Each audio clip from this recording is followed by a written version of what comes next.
Okay, I think we have everyone. So I am going to start the special meeting. So good evening. It is March 11th, 2021, and tonight we're resuming a election commission special meeting originally held on March 9th, 2021 at 5 o'clock and held in recess and continued to today's date. This hearing is being done through remote participation pursuant to Governor Baker's emergency order modifying the state's open meeting law issued March 12th, 2020. Before we begin, I'm going to conduct a roll call of the election commissioners. When you hear your name, please respond by saying here. Chairwoman Zoe Zaniku. I'm here.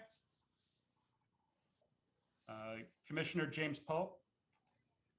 Here. And Commissioner Beverly Anthus.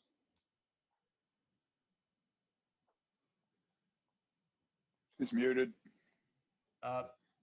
Bev, if you could unmute.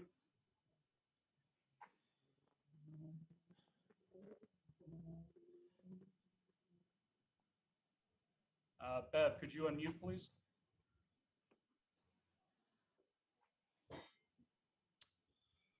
The commissioners could just hold for 1 second. I'm just going to go next door and make sure she's all set, okay? If you could just hold for a moment.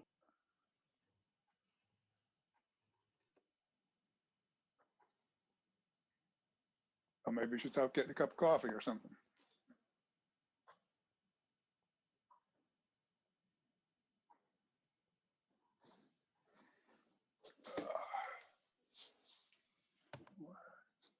Okay, Okay, there we go. there we are. We're Okay, moving so- on. It's fine. I'll just announce the roll for you again. Okay. Just give me- That's fine.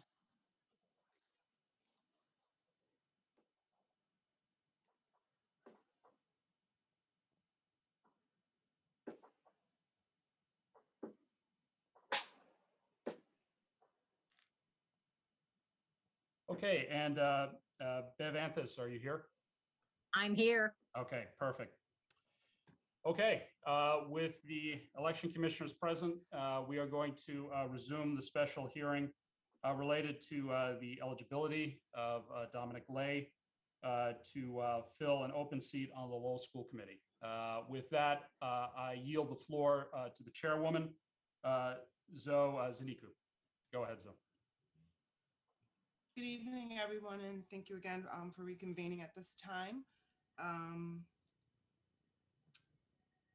We have received all supplemental informations that were asked for. I wanted to start with Attorney Millard. If you have anything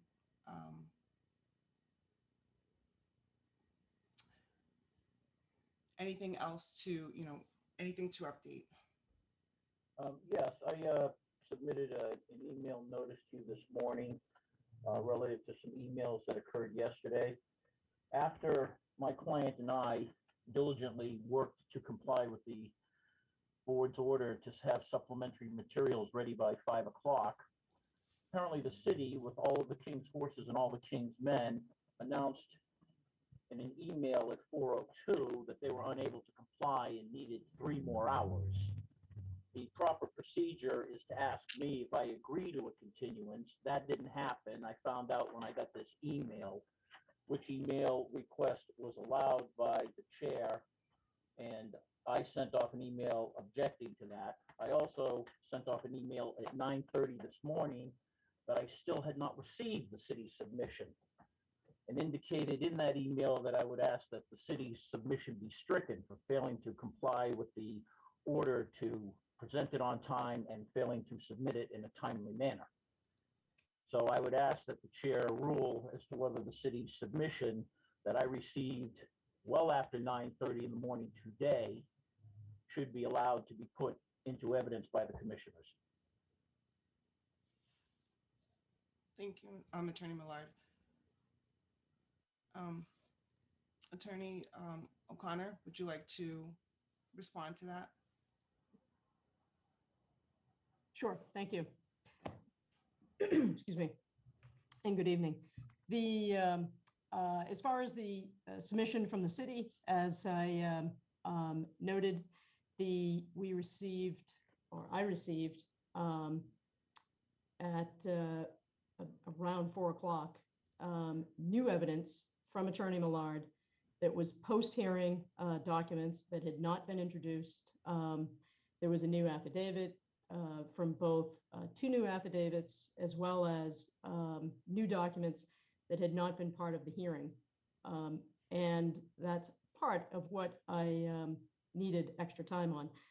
Not to mention the filings themselves, which didn't arrive until the afternoon, late in the afternoon of the hearing, were I think over 100 pages. And so I continued working throughout the night until I finished it.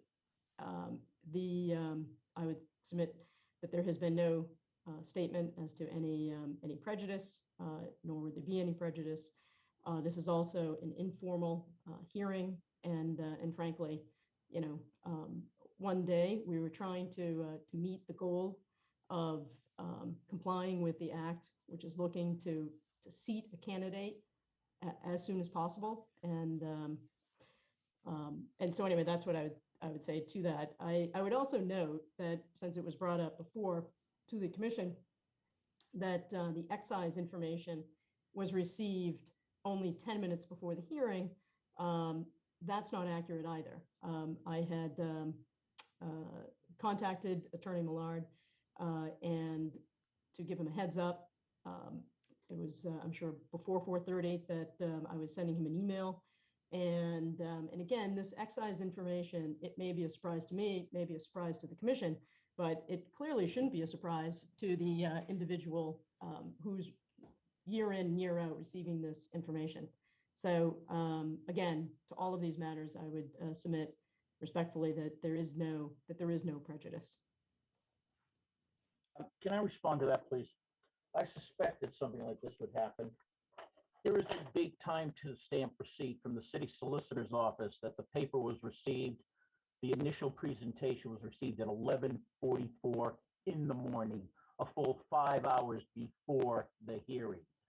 It is true the city solicitor did call me approximately 4:35 to say more papers would be coming, asked for my email address. Papers came, they're not. Miss Gettys from the city solicitor's office finally sent them to me 5 minutes prior to the hearing. As for requiring more time, as the commission knows, the submission was a 6-page letter from me. Okay, they didn't know about that on 11:44 when I submitted it. A 3-page affidavit from Mr. Lay, so that's 9 pages. How long does that take to read? Then all they had to do was look at the exhibits, copies of bills, copies of his real estate license, copy of his driver's license. After that comes the law. The first thing is an 18-page pamphlet from the Secretary of State that the city references in its March 2nd number. We need more time to read this. One would think they had read it when they sent the letter on the 2nd of March.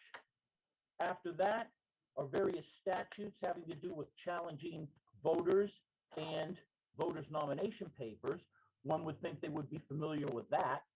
After that is the law on homestead, saying that the abandonment of a home is the principal residence by the owner constitutes an extinguishment of the homestead. And after that are 2 cases, Dane versus Concord Board of Registrars and Hirschkopf v. Board of Registration of Voters of Worcester, both of which are leading cases in Massachusetts having to do with residency and one's eligibility to be on the voting rolls.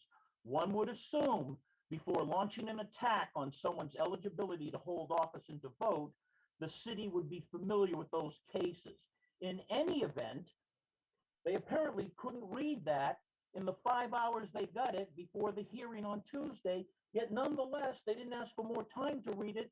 They simply participated in the hearing, and it was obvious to me, at least, that they had read it. 2 of the commissioners said they didn't get the packet till after 2 in the afternoon, but they said that they had read it. The other papers that she said came in at 4 o'clock. It's this 1-page affidavit with 7 sentences on it. a copy of the registration of the infamous car showing that somebody else had it on January of this year, a copy of his registration showing that it was registered and the excise tax bills for those 2 years were paid to Lowell, along with a receipt from the registry that the plates were turned in, a copy of one of the papers they submitted to me 5 minutes before the hearing on Tuesday, and an affidavit from a neighbor that he lives next door to her and she's lived in Lowell for 30 years. This required an additional 3 hours to digest and understand? That strains credulity to the breaking point. Thank you, Attorney Millard. And Attorney O'Connor, do you have anything else that you would like to add before my ruling? No, again, there's been no showing of any prejudice, and so no. Okay, so I so move that we will be allowing the evidence that was submitted by both parties in. Now, I would like to give an opportunity for the commissioners, if you have any last questions or any comments that you would like to make before we take the vote. Vote on which? Whether to accept this information or the final vote? To accept the information or the final vote for everything. So we're just going to do it. We're just going to vote twice. So Okay. So we're going to vote once on whether we accept the additional information. yes, let's vote. Yes. Okay. So who wants to make a motion? I move we accept all the information we've received. I'll second it. Okay, so moved. So next, now, do we have any questions before we make a final ruling? I have a couple, Okay. if I may. We've talked a lot about the car that was gifted. I presume, Mr. Millard, that I'm talking to you, not your client, since he didn't want to speak to the commission Tuesday. Is that correct? That's correct, sir. Okay. Does he have a new car? No, he doesn't have a car. He uses his brother's car, or he walks, or he takes Lyft or Uber. Okay. Secondly, I appreciate Bev giving us more time so I could, because the address after the fact rang a bell, and I have been in that neighborhood. And basically, we're trying to establish whether or not your client lives at that address. So let's say in the last 6 months, approximately 175 days and nights, how many of those has he actually lived there? Has he eaten, slept, watched TV, answered emails, cut his grass, raked his lawn, shoveled his snow? Of those 175, about how many of those has he done that? Or some other period of time, if you think that's not a reasonable period of time. I don't know. I know that he has said under the pains and penalties of perjury that he lives there and that he intends to remain there. And I haven't asked him how many days in the last 175, 180 days he has in fact lived there. Well, would he care to give you a number? I mean, he's on the call with us. He's on the Zoom with us.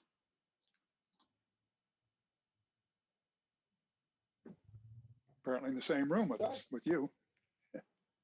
Yes, he is. So I would say,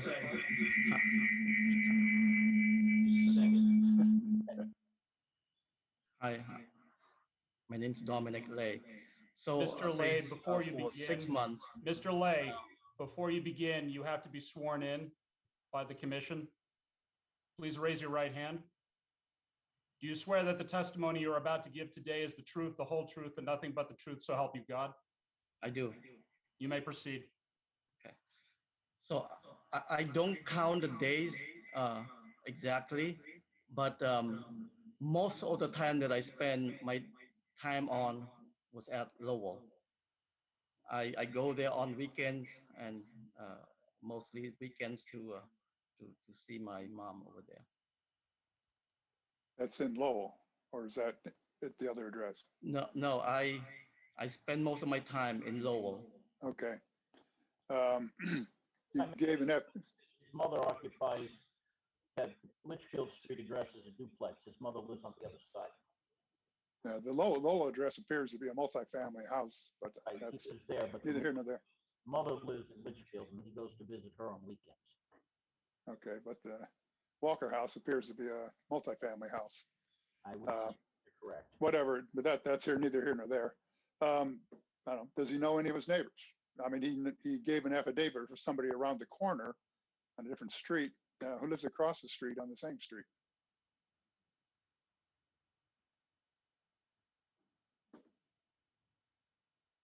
Do I answer? I don't know my neighbors. I've lived in my house for 6 years. I don't know.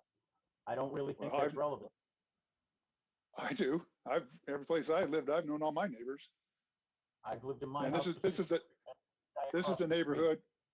This is a neighborhood with 50 by 100-foot lots and small houses. So I'm just, maybe he doesn't know his neighbors, but I would think if you lived there for 6 years and you went out and shoveled the walks and cut the grass, you at least know who your neighbors are. Well, if he doesn't know the neighbor, what kind of car does he drive? The neighbor. He parks it on the street.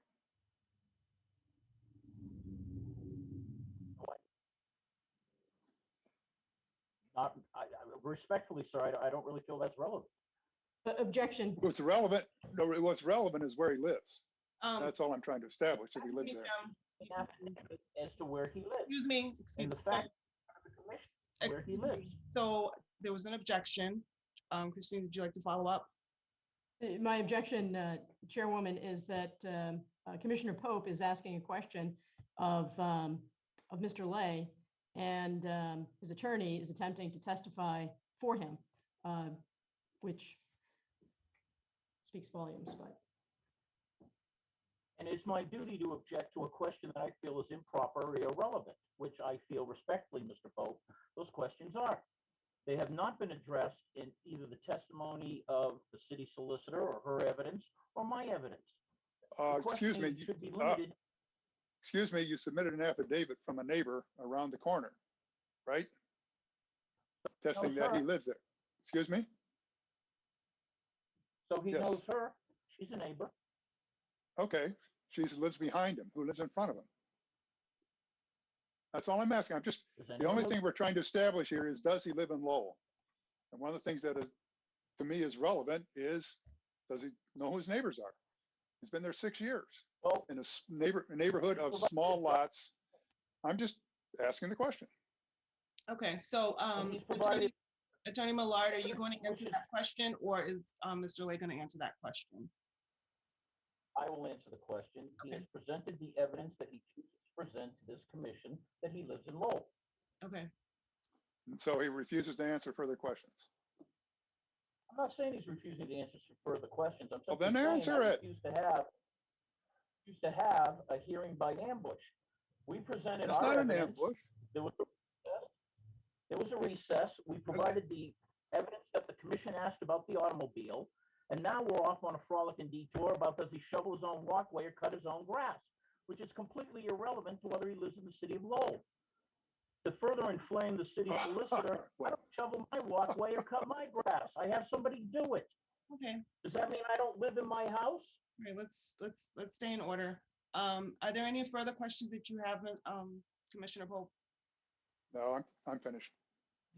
Commissioner Anthus, do you have any questions? I'm okay. Okay. Are we ready to take the final vote? Any other? Okay. So, who wants to make the motion? I move we decide he does not live in Lowell. Bev? I pass.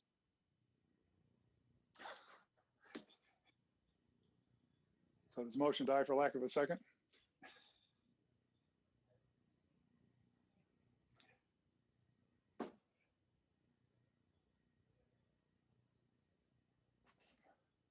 So that you pass. So you're not seconding the motion? Aren't you? Could you second the motion? She's the want me to chair. You second have to the- second the motion. You have to second the motion. I cannot. Okay, then I'll second the motion. That's like, Okay, so for the record, a motion by Mr. Pope to determine that it's the determination of the Election Commission that Mr. Lay is not a resident of Lowell, seconded by Commissioner Anthony. All in favor? Aye.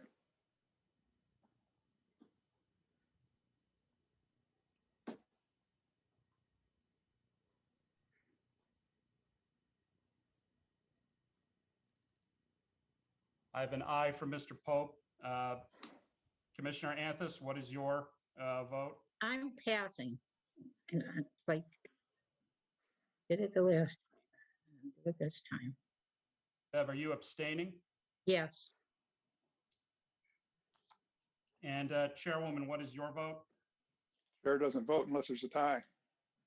Right. Ah.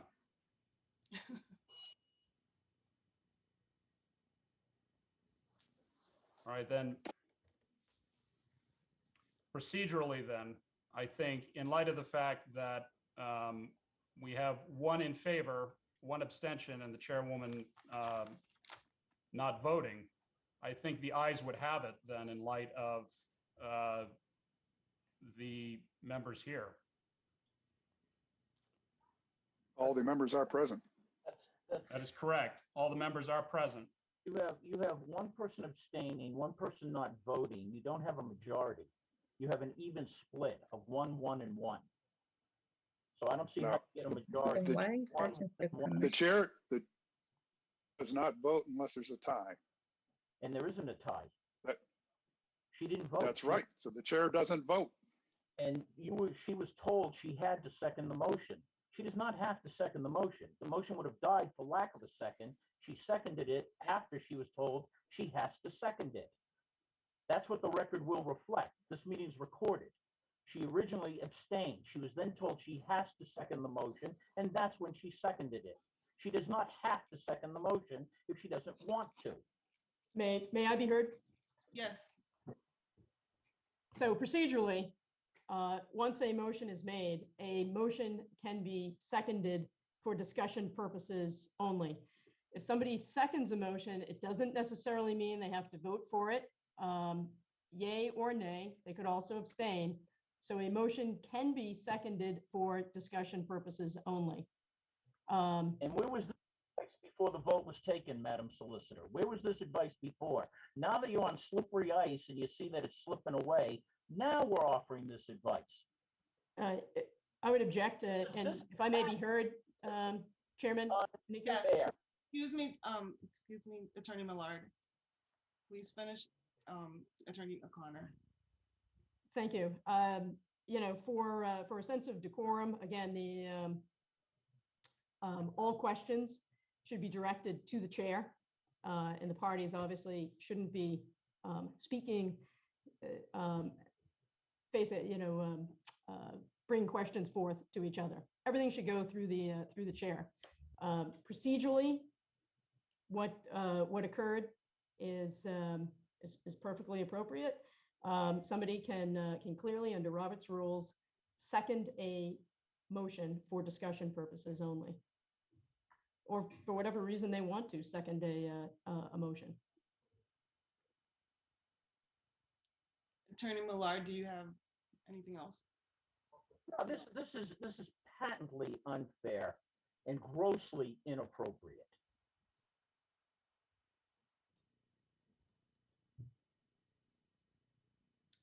Okay.